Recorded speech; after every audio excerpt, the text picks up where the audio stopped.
Assalamualaikum warahmatullahi wabarakatuh. Bismillah, alhamdulillah, wassalatu wassalamu ala rasulillah wa ala alihi wa ashabihi wa mawala.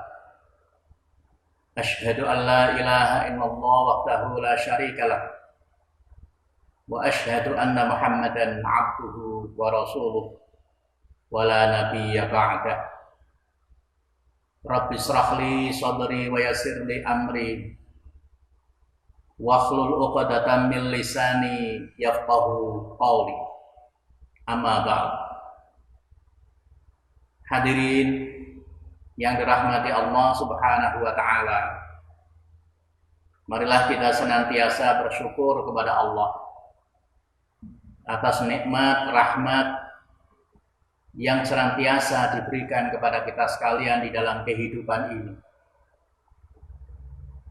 Bahwa di dalam setiap aktivitas yang kita lakukan selalu ada nikmat Allah, selalu ada rahmat Allah yang senantiasa menyertai kita semua. Sehingga bersyukur kepada Allah sebagai hambanya adalah merupakan sesuatu yang mutlak dan wajib dilakukan.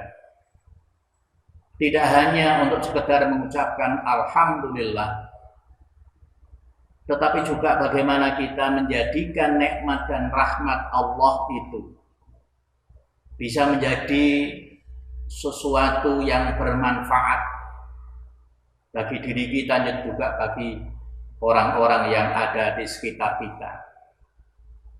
Dan itulah Imam Al-Ghazali menyampaikan, asyukru huwal amalus salih wal amalus salih sulhun li nafsihi wa ghairih.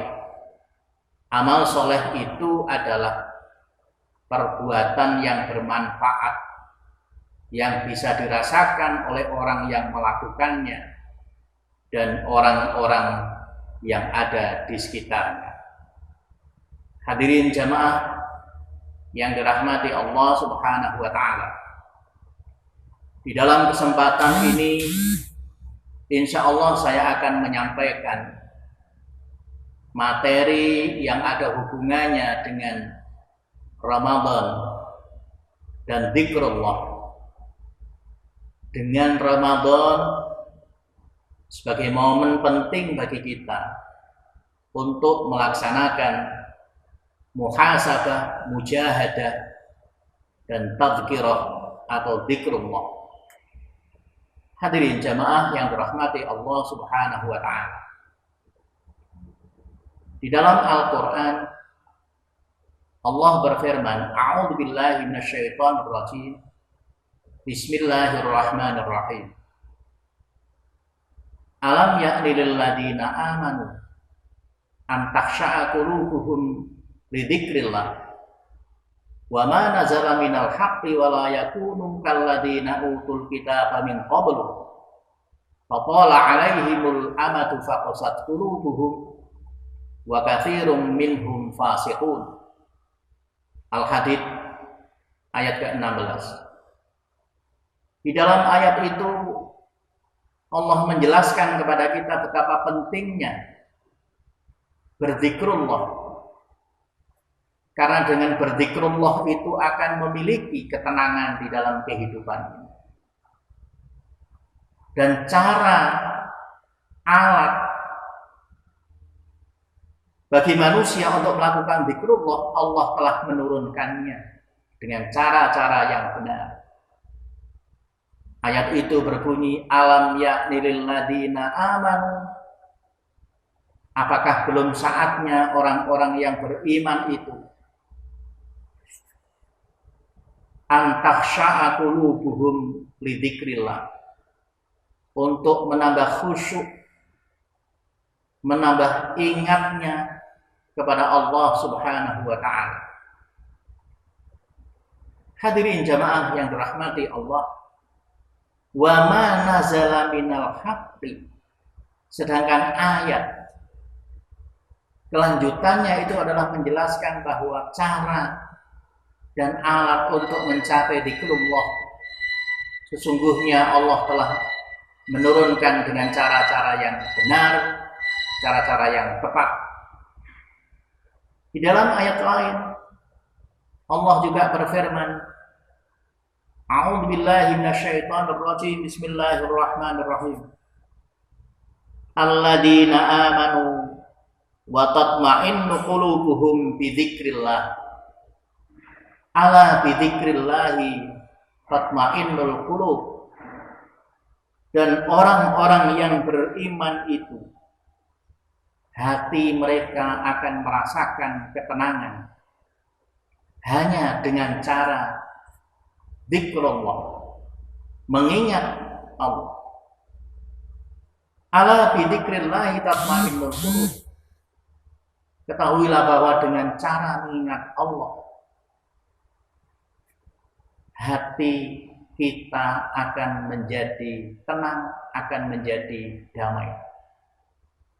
Hadirin jamaah yang dirahmati Allah Subhanahu wa taala. Kehidupan yang tenang, kehidupan yang damai, kehidupan yang tentram adalah merupakan dambaan setiap orang. Karena sesungguhnya ketenangan, ketentraman dan kedamaian itu tidak hanya sekedar berbahagia. Hadirin yang dirahmati Allah Subhanahu wa taala. Bahagia itu bisa diperoleh dengan adanya materi. Tapi ketentraman, kedamaian dan ketenangan itu tidak hanya ketentraman, tidak hanya materi. Tapi ada sesuatu yang harus dilakukan di balik materi ini. Hadirin jamaah yang dirahmati Allah Subhanahu wa taala. Ibnu Athaillah memberikan langkah-langkah untuk melakukan dzikrullah. Dan masing-masing langkah ini memiliki pengaruh psikologis pada setiap orang yang melakukannya. Dan 4 langkah inilah cara untuk memperoleh kehidupan yang tenang, kehidupan yang tentram pada diri setiap orang dan setiap hamba Allah. Hadirin jamaah yang dirahmati Allah Subhanahu wa taala. Yang pertama beliau menyatakan, dzikrullah huwallahu syahidun. Mengingat Allah, bahwa Allah lah zat yang melihat, zat yang menyaksikan, zat yang memperhatikan hambanya. Hadirin, orang-orang yang melakukan kesalahan pada dasarnya bukan mereka itu orang-orang yang tidak tahu bahwa itu adalah suatu kesalahan. Begitu juga orang-orang yang melakukan pelanggaran. Bukan berarti bahwa dia itu tidak tahu itu merupakan suatu larangan atau pelanggaran. Tapi kebanyakan mereka melakukan larangan, melakukan pelanggaran, itu disebabkan karena kurangnya dia mengingat Allah, bahwa Allah itu sedang memperhatikan dan melihat gerak-gerik kita. Sehingga secara psikologis dzikrullah wallahu syahidun akan memberikan dampak yang luar biasa dalam kepribadian kita, yaitu sikap hati-hati, terhindar dari sikap sembrono, melakukan segala sesuatu yang harus dipikirkan, tidak hanya berpikir untung dan ruginya, tapi berpikir tentang manfaat dan tidaknya perbuatan yang kita lakukan itu. Sehingga poin penting pada dzikrullah yang pertama ini adalah kita akan menjadi hamba Allah yang senantiasa berhati-hati. kita akan menjadi pribadi yang tidak hanya melakukan sesuatu apa yang kita inginkan, tapi kita berpikir tentang manfaat dan mudarat terhadap perbuatan yang kita lakukan itu. Hadirin jamaah yang dirahmati Allah Subhanahu wa taala. Yang kedua, dzikrullah huwallahu qadi. Mengingat Allah, bahwasanya Allah itu adalah yang membagi. Hadirin, yang dimaksud dengan yang membagi ini adalah maknanya Allah itu pencipta segala sesuatu. Allah itu yang menciptakan semua makhluk. Tapi Allah sesungguhnya tidak hanya menciptakan, tapi Allah itu juga memberikan kebutuhan-kebutuhan hidup pada setiap makhluk hidup yang diciptakannya. Dan kebutuhan-kebutuhan hidup bagi setiap makhluk yang diciptakannya itu berbeda-beda. Dan perbedaan ini adalah cara Allah yang maha sempurna untuk menunjukkan kekuasaannya, kesempurnaannya. Karena dari pembagian yang tidak sama, ada yang kaya, ada yang miskin, ada yang mampu, ada yang tidak mampu. Ini memiliki dampak yang luar biasa bagi umat Islam untuk membangkitkan semangat berbagi, semangat tolong-menolong, semangat membantu kepada orang-orang yang membutuhkan bantuan dalam hal ini. Sehingga pengaruh psikologis pada dzikrullah yang kedua ini adalah akan masuk dalam kepribadian kita, pembiasaan sikap dan perilaku kita fokus terhadap apa yang kita punya, fokus terhadap apa yang kita miliki, dan menjadikannya apa yang kita punya, yang kita miliki itu menjadi modal utama untuk melakukan amal soleh. Karena Allah berjanji kepada kita bahwa apapun keadaan, apapun kondisi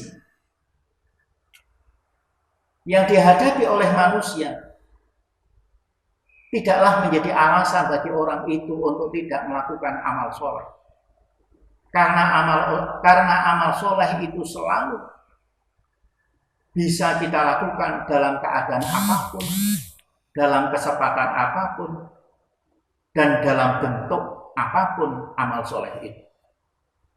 Sehingga poin penting dalam dzikrullah ini untuk yang kedua ini adalah kita selalu mengantisipasi, menjadikan setiap momen, kesempatan, bagaimana kita bisa menjadikan itu sebagai suatu kebermanfaat yang bisa dirasakan bagi semuanya. Hadirin jamaah yang dirahmati Allah Subhanahu wa taala. Yang ketiga, dzikrullah huwallahu mutahana. Mengingat Allah, bahwa sesungguhnya Allah itu adalah zat yang selalu menguji kepada setiap hamba dalam kehidupan ini. Hadirin, Ibnu Taimiyah pernah menyampaikan bahwa innal hayata aqidatun wa jihadun. Sesungguhnya hidup itu membutuhkan dua hal. Hal yang pertama adalah aqidatun, keyakinan. Hal yang kedua adalah jihadun, kesungguhan. Ibnu Taimiyah menyampaikan dua hal penting yang harus dimiliki oleh setiap orang dalam kehidupan ini. Adalah atas dasar Allah akan memberikan ujian kepada setiap orang. Dengan ujian apapun, keadaan apapun, jika orang itu masih memiliki dua hal itu, memiliki keyakinan, memiliki kesungguhan, insya Allah orang itu akan terbebas dari tipu daya ujian yang sedang menghadapi. Hadirin jamaah yang dirahmati Allah Subhanahu wa taala. Secara psikologis, orang-orang yang mengingat Allah bahwa sesungguhnya Allah itu sedang menguji, maka akan muncul dalam satu kepribadian kita, yaitu pribadi yang senantiasa ketika mendapatkan kesenangan, dia tidak terlena dengan kesenangannya sehingga lupa melakukan amal soleh. Dan pada saat Allah menguji mereka dengan kesedihan, dengan kekurangan, manusia itu juga tidak lengah dengan kesedihan itu, sehingga tidak ada waktu untuk melakukan amal soleh. Allah berjanji amal soleh selalu ada kesempatan bagi kita. Karena kita diberikan Allah potensi untuk bisa melakukannya. Persoalannya adalah apakah kita mau menggunakan potensi itu atau tidak menggunakan potensi itu. Hadirin jamaah yang dirahmati Allah Subhanahu wa taala. Yang keempat adalah dzikrullah huwallahu sta'an. Ingat kepada Allah. Huwallahu sta'an, bahwa Allah lah yang akan memberikan pertolongan kepada hambanya, kepada setiap orang yang meminta pertolongan kepadanya. Hadirin yang dirahmati Allah Subhanahu wa ta'ala. Ada hal yang berbeda dalam persoalan meminta dan dalam persoalan memberi. Allah itu zat yang maha kuasa, zat yang maha kaya. Dan akan semakin senang ketika hambanya itu selalu meminta, selalu memohon kepada Allah. Tapi sebaliknya ketika Allah itu melihat hambanya tidak suka meminta, tidak suka memohon, tidak suka berdoa, maka Allah itu membenci kepada hamba tersebut. Berbeda kita dengan sesama manusia. Ketika kita selalu meminta kepada seseorang, lama-lama orang itu akan bosan. Bosan memberikan kepada kita. Juga lama-lama kita itu perasaan enggan untuk meminta kepada orang lain. Ramadan adalah merupakan kesempatan yang baik bagi kita. Gunakan waktu dan kesempatan untuk senantiasa bermunajat, berdoa kepada Allah, memohon kepada Allah. Pengaruh psikologis terhadap dzikrullah yang keempat ini adalah bahwa sesungguhnya orang-orang yang senantiasa berdoa kepada Allah, memohon kepada Allah, adalah orang-orang yang merasa bahwa dirinya masih memiliki kekurangan, masih memiliki kesalahan-kesalahan. Dan ketika kita memiliki kekurangan, merasa memiliki kekurangan, merasa memiliki kesalahan, maka kita akan dijauhkan dari hal-hal yang takabur, hal-hal yang sombong. Sehingga dengan demikian maka poin penting di dalam dzikrullah yang keempat ini, kita harus tetap menjadi orang-orang yang apa adanya. Artinya menghadapi segala sesuatu tidak berlebihan. dalam kondisi yang menyenangkan maupun dalam kondisi yang menyedihkan. Di dalam setiap saat kita selalu membutuhkan Allah berada di samping kita.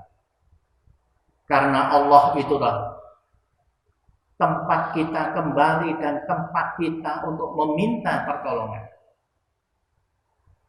Ketika Allah kita mintai pertolongan, Allah akan semakin senang dan Allah akan memberikan jawaban dalam kehidupan kita.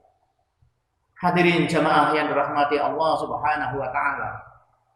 Mudah-mudahan dari keempat pola zikrullah sebagaimana yang disampaikan Ibnu Athaillah dapat memberikan motivasi kepada kita untuk senantiasa berzikir kepada Allah, mengingat kebesaran Allah, mengingat kelemahan kita, mengingat kesempurnaan Allah, mengingat kelemahan diri kita. Dan Ramadan adalah merupakan sarana yang paling bagus, sarana yang paling baik untuk berzikrullah.